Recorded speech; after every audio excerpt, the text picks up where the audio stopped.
Good morning, good afternoon, good evening, wherever you are. Welcome to the RecRoom podcast. And today we're doing an episode on creators and the amazing rooms that they make. I'm going to introduce DTM now, who's going to come in and sit next to me. And he's going to help me with questions, as I literally know nothing about the Maker Pen. And DTM has himself won a few awards in RecRoom. So he's got much more experience than me. We also have some creators that have won awards recently and been put in the spotlight. We have Mortimer coming in, who made Banderslash. We have Noct, who made Spirited Away. And we have Ranenbauer, who has made Mercen's Quest and one of the leads in Mercen's Quest. I say they made them, it's likely very team involvement, but these guys are some of the main minds behind it. So yeah, I guess we'll kick it off with Ranenbauer. Let's go with you first. When did you tell us about your room and what inspired you to make it, or what gave you the idea? I already had an idea for a quest on the back burner, but I just didn't have like a good setup to do it. And when the contest was announced, I figured I could actually, reconstruct the entire quest to fit the theme. Oh, okay. So nothing was built. Nothing was built, but adapted it. Yeah, I have a lot of ideas on the back burner that I just wait until I decide I want to build it. But yeah, Mercen's Quest was one of them. I wanted a quest. It was originally going to be. I was thinking a fantasy theme, where the final boss would be like a cyber dragon or something. But things change. Oh wow! Yeah, I really liked the knocking over the gnome, like the triangular heads. Oh yeah, it's a very cool little mini game. That was awesome. Yeah. What about you, Mortimer? Banderslash was also kind of an idea that we had been kicking around in our team for a while. There was just always not quite enough of the technology necessary to make it possible until very recently. Animation Gizmos kind of brought a lot of the stuff together, and so we decided to execute on Banderslash and bring it to Rec Room. Yeah, the gizmos. Like, I imagine if you turn if I was able to view the gizmos when you've done all that, it probably just looks like an entire light show in itself. Oh yeah. It makes your eyes go cross. It's crazy. Yeah, definitely. And I recently checked out your room, Noct, and I loved like the 3D art that you had like at the start. Like that was awesome. Like, I didn't realize it was 3D, and because I'd been in that room before, and then DTM pointed out that it was like a 3D art. I was like, what? No way, because I thought it was just like a painted image. But yeah, that was really impressive. But what inspired you and your team? Obviously, from the movie Spirited Away, from Studio Ghibli back in 2001. I actually started the project like a long time ago, but it just took so long to get done, and I kept procrastinating, and there was other things that were getting in the way that I just couldn't finish. So I kind of just left the project for a couple months, and then once the contest came up again, I started gathering a team, and it kind of inspired me to work more on it. And, oh, nice! So you already had it like in the back burner already, like yeah, it was like in the back burner. It was more nice. like whenever I was bored, I'd just jump in there and start working a little bit, but it wasn't really getting done, and yeah. But oh, wow. Yeah. I think a lot of creators can empathize with the back burner project list. You just have so many ideas and inspirations that you want to. Yeah. I've had an idea. I've wanted to build a paintball map that was like a ninja one where you could like run along the walls and like have like, but make it more like a vertical game as well. So there might be trampolines or extra grenades or different areas, but make it a much more fast paced, all over the place kind of run around ninja paintball, I guess.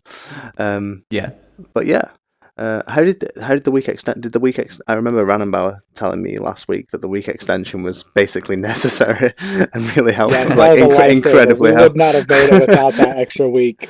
Yeah, I remember you saying that would have just been tragic. Yeah, was so that thankful for that? Was that useful to you guys as well? Oh yeah. I think it's kind of one of our mantras is that like it wouldn't be a pan night project if it doesn't go a bit over, but that 1 week was kind of our crunch time. A lot of stuff started coming together very quickly during that period, and yeah. Yeah, definitely. For ours is without the extra week, you probably would only be seeing like maybe 2 rooms done. I'm really glad everyone got that extra week because it sounds like everyone needed it. It we was got like 2 extra rooms in the Yes. extra week. Yeah, it was so good. Yes. Glad we had that. I mean, needed it. yeah, we were like pretty heavily affected by the bug that like caused the extra week. But there were also a lot of other things that were just not related that got finished during that extra week. Mm-hmm. I was wanting to ask you all individually as well, what was the hardest thing that you found making the room? Like, what was the most challenging for either you or your team in general? So we'll start. So Go on, we'll start with you then. oh, sorry. No, go ahead. Sorry. We can start with you. Okay. Anyways, I'd say the hardest thing was actually getting the music imported. The music, because okay. you might anyone who played it might have noticed that I had like 3 people credited for the music. All right. Okay. I had one person originally who was going to do it all. Their internet dropped, so then I had to bring in a second person. But as time went on, it got a little bit tight, so I decided to bring in a third person. Third person was Nico, and the powerhouse just absolutely knocked it out of the park. Got them all in there. It was great. Oh wow. Nico was the music savior there then. Yes. Nice. So the music for you, Mortimer, what about you?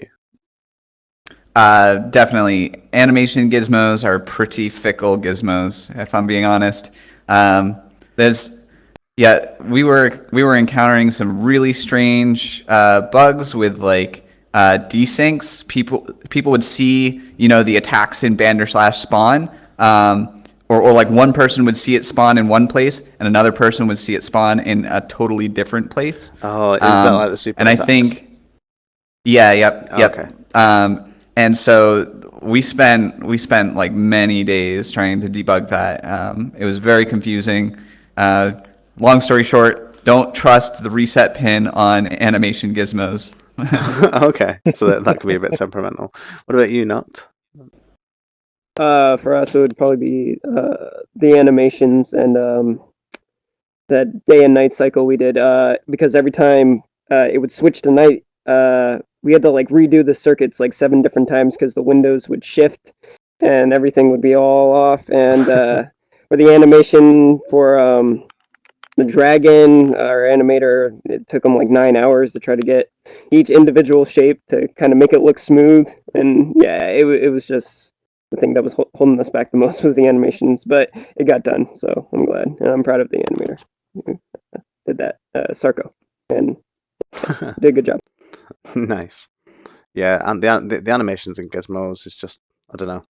As soon as RecRoom brought it into the game, I just looked at it and I was like, nope, way too complicated for me. I don't have time for that. But I find it really amazing that people come together and people are like able to learn about this and teaching each other in all these classes that happen and things, and people are just working on these problems as a team. And even though you're finding like the reset button doesn't work, you managed to make it work. And it was like when I was doing the tutorial earlier, it was working really well. And I was like, what? No way you've managed to like have like me raise my hand and it come up with like a separate and the aim menu. I was like, I've got no idea, but really impressive, definitely.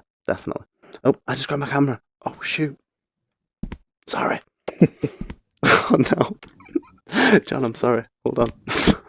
I didn't mean to grab it. It's fine. It's fixed. No one noticed anything. So DTM, do you have any like creator related questions that I wouldn't really normally think to ask? Yeah. What are some difficulties you faced during the building process?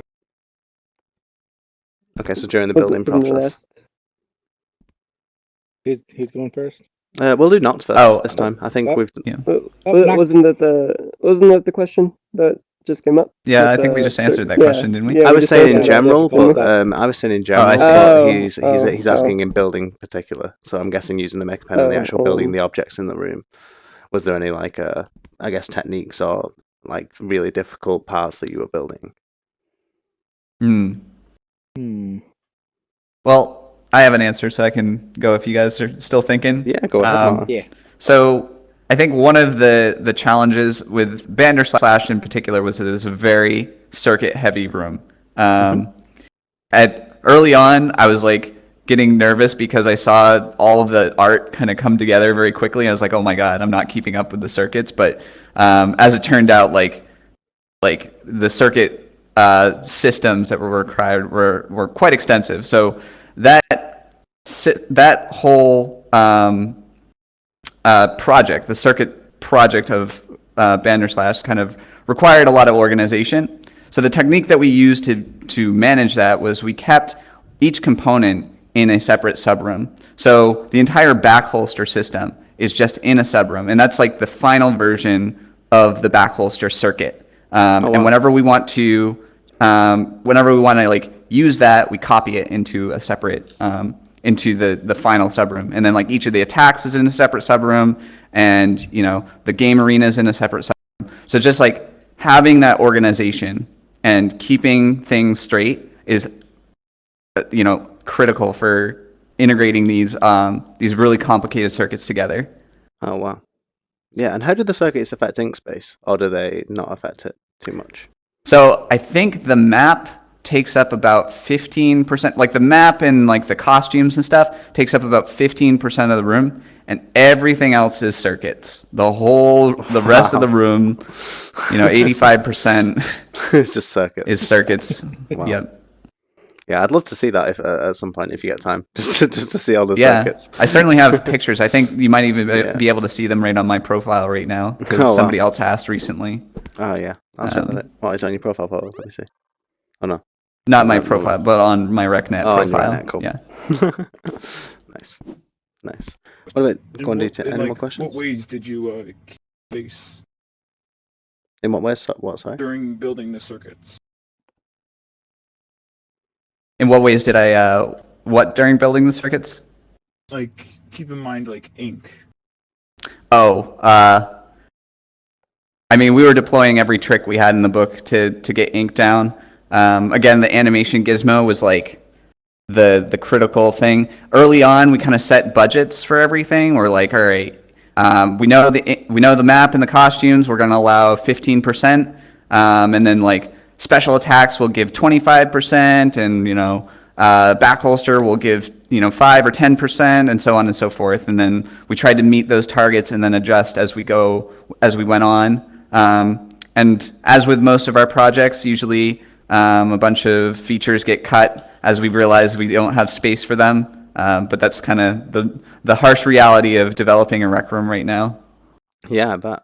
It's wow, it's still so impressive.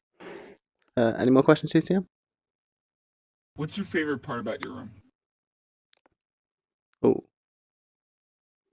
Let's go with Ranenbauer Guess I'm first. the one. Your favorite part. Go on. Yeah, I've been talking a lot. Oh, that's a hard one. Almost every map on that place was so much fun to build. Nice.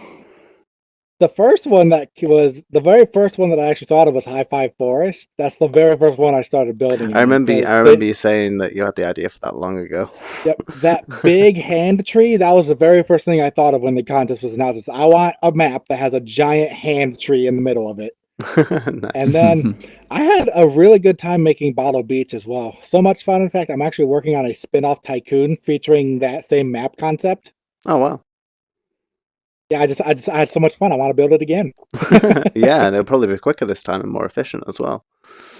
Oh yeah, because once you've done things in the past, you can sort of apply that into your new Yep. maps.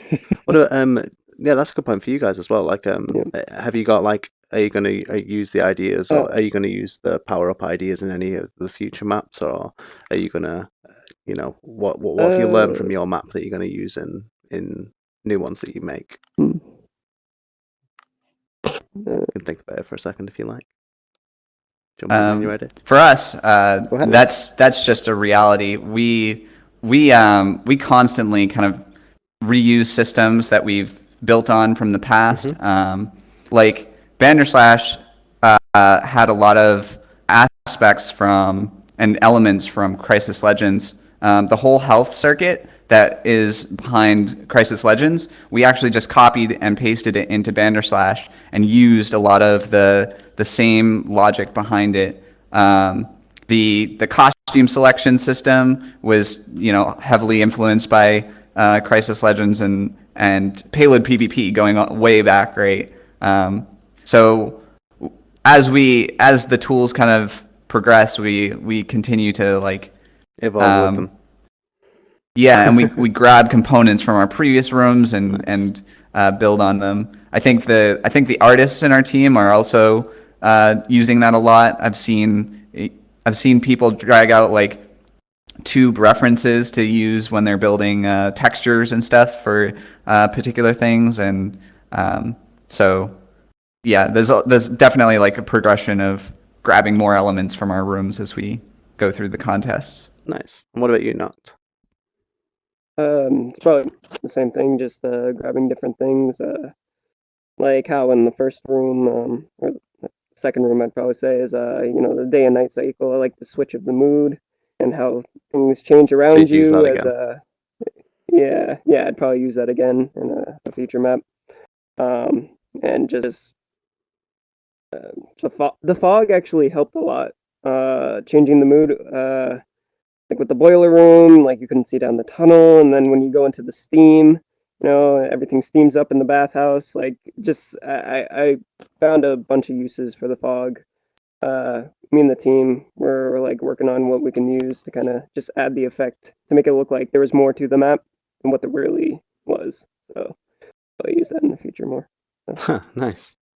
So you use the steam and things like that. I suppose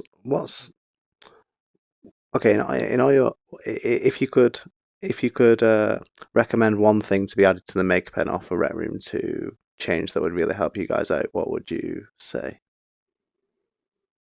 Oh my goodness, there's so many things. I got one. Or you can say if you want, you can pick. You can say 3, or if you've got a lot of things, I just want to. No, I'll keep it at 1. I'll keep it at 1. Mine is very simple. Go ahead. Make the Maker Pen's menu and buttons bigger, because I'm Make them bigger. cloning things, but I want to rotate them. Nice. Okay. So bigger buttons. Got it. Noct. Yes. It would probably be something with tubing. How kind of make it so that when you have like a 4-sided tube, you can turn into a 10-sided tube at the end or something like that. There's like a way to do that. That'd be neat, or to change the color at least, so you don't have to do 2 different tubes. It would save a lot of ink, kind of just mix them together. What about you, Mortimer? For me, it's got to be backholster support for screen mode. Right now, basically all of our rooms are stuck in VR only, and some of them only because we don't have a way to put backholsters on screen mode. So screen modders players can't play. Yeah, and having that discrepancy between VR and screen mode has been pretty frustrating, especially because from our perspective, we can see it's a pretty simple thing to support, but nonetheless, that's kind of one of our hopes. We have an upcoming room that that's literally the only thing keeping screen mode out right now, and so we're rallying support, trying to get as many canny votes on it as possible. Well, hopefully, once that gets implemented, it'll be released. Then. Oh yeah. Definitely. I'm not holding my breath, but we'll see. I think Banda Slash might be difficult in screen mode because of the hand raising. You're as right. Well. You're right. Although maybe you can do that on mobile. I think you can move the hands at least, or in screen mode in different ways. So maybe you could do something like that, and it would still work. I don't know how don't know if it would be. Yeah, I mean, we had some people, like, there is a way to get it get a backholster onto screen mode. It's a little really tricky, but once you do it, there is they have some limited control. And the thing is, once we can start testing with screen mode regularly, we can start designing our systems to be more compatible, right? But right now it's such a hassle. Yeah, I suppose you can put the sorting and then different positions, so it becomes more. Yeah. Right. Awesome. So backholster support. Upvoted on Canny. Awesome. Yeah, do that, guys. About it. Any last closing questions, DTM, that you may have thought of? What's your favorite map you've... What's your favorite map that you've been involved with?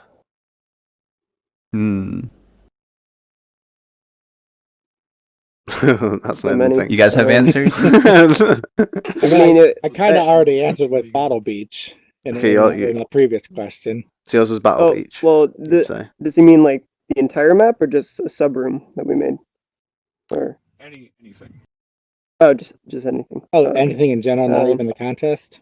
No, yeah, yeah, no, not even anything. the contest. Anything, Like just not even the any map contest. you made in the past. Just you as a creator, what's the thing Hmm. you've enjoyed making the most or are most proud of?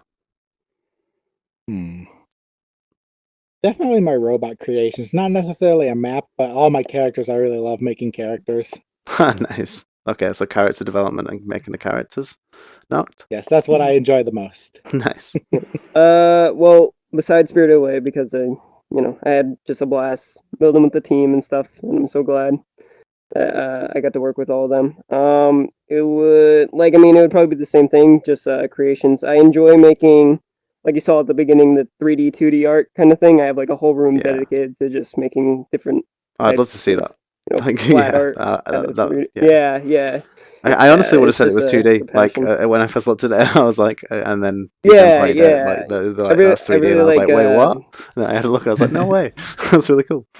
Yeah. I enjoy the illusion of Yeah, just, yeah. you Yeah, think yeah. it It's looks very like a impressive. flat object, but it's not. So Definitely, Mortimer.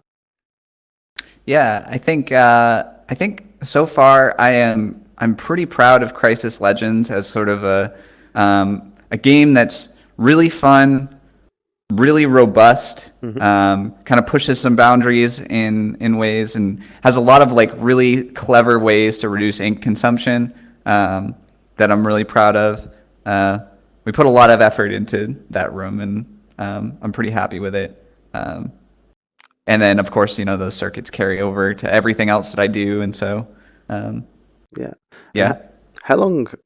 How many? I suppose this is more for you, Mortimer, in terms of the circuits. How many hours would you say it takes to become a expert on the circuits in this game? Ooh. I don't know. Hold on, If any of you have the answer. I don't think it would be hours. Probably days, right? Well, no, in Yeah, days, more it can be useful 300 unit. hours. Oh, it could be 3,000. Yeah. Like it can be like, days or like I was just asking it numerically in hours, but yeah. It depends on how much background you have in some other like technical areas. If you're starting fresh, you're gonna have to be introduced to a lot of like new concepts of It's basically computer digital programming, logic. like when it gets to a point where. Yep. Yeah. Definitely having that like a software engineering background makes it a little quicker to spin up on circuits. I honestly don't know if I can give a good estimate, but I do have advice for people who might want to learn circuits. Marisa has a Maker Pen class, and there are mentorship programs and teaching programs with lots of very talented creators that are willing to give their time to help people learn circuits. And then if you really want to get into it, get out there and start making rooms. That's how you really pick up on circuits. Jump in the deep end quickly. and start learning. Yeah. As soon as possible, the sooner the better. All right, I think we can close it there. But thank you for your time, guys. And Welcome. for anyone watching and listening, thanks for watching and listening. Awesome. Yeah. All right.